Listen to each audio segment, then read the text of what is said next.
Meu nome é Caio Siqueira Yokohama, sou mestrando em Direito Processual e Cidadania pela Universidade Paranaense Unipar e bolsista CAPES Proaslup.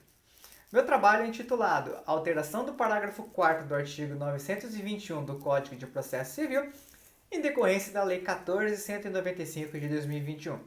Fui orientado pelo professor Dr. Celso Hiroshi Yokohama e o professor Dr. José Miguel Garcia Medina. E o objetivo do trabalho é analisar a aplicabilidade do parágrafo 4º do artigo 921 nos processos de execução. O parágrafo 4º se refere à prescrição intercorrente tratada no artigo 206-A do Código Civil, que nada mais nada menos é do que a contagem prescricional que ocorre já na vigência do processo, não sendo mais aquela contagem para que se execute o título executivo. E essa prescrição intercorrente é importante porque o inciso 5º do artigo 924 trata da possibilidade do processo ser extinto quando ocorrer a prescrição intercorrente. Para isso, deve ser analisado o artigo 921 do Código de Processo Civil.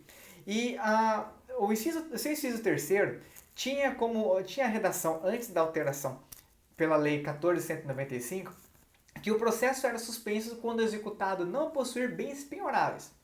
Com a alteração, passou a ter a redação de que o processo será suspenso quando não for localizado o executado ou bens penhoráveis. Então, assim configura-se a suspensão.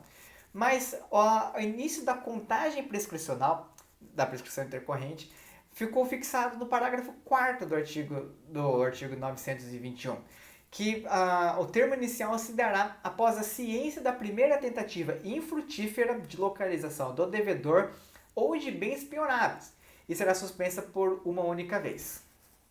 E este texto é bem interessante porque o artigo 40 da Lei de Execução Fiscal trata da mesma situação, só que nos casos de processo de execução fiscal, em que o processo era suspenso quando não for localizado o devedor ou encontrado bens sobre os quais possa recair a penhora.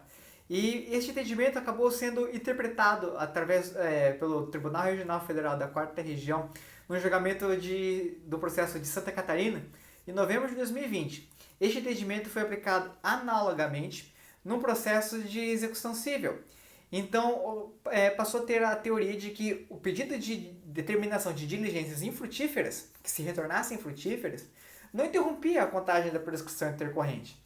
Muito disso se dava porque antes os advogados acabavam protocolando pedidos de diligências que retornavam frutíferas perto do prazo fatal da prescrição, apenas para que não configure efetivamente a prescrição intercorrente, o que fazia com que os processos se seguissem de maneira basicamente perpétua.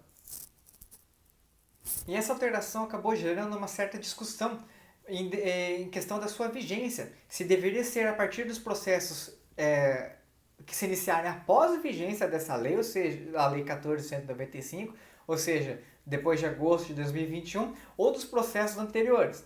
Mas a questão da prescrição intercorrente foi tratada já no incidente de assunção de competência número 1, que estabeleceu os requisitos para que se haja a transição entre o Código de Processo Civil de 73 com os processos de execução regidos já pelo Código de Processo de 2015. Entretanto, observando-se o princípio do interesse na estabilidade das relações sociais e o princípio de proteção ao devedor, pode-se concluir que as alterações da lei decorrentes da Lei 14.195 foram determinantes para evitar que o processo fosse ad eterno. E na medida em que o início da contagem da prescrição intercorrente se dá após a ciência da primeira tentativa infrutífera de localização de bens. Não apenas requerimentos ou diligências inúteis ou infrutíferas. Muito obrigado.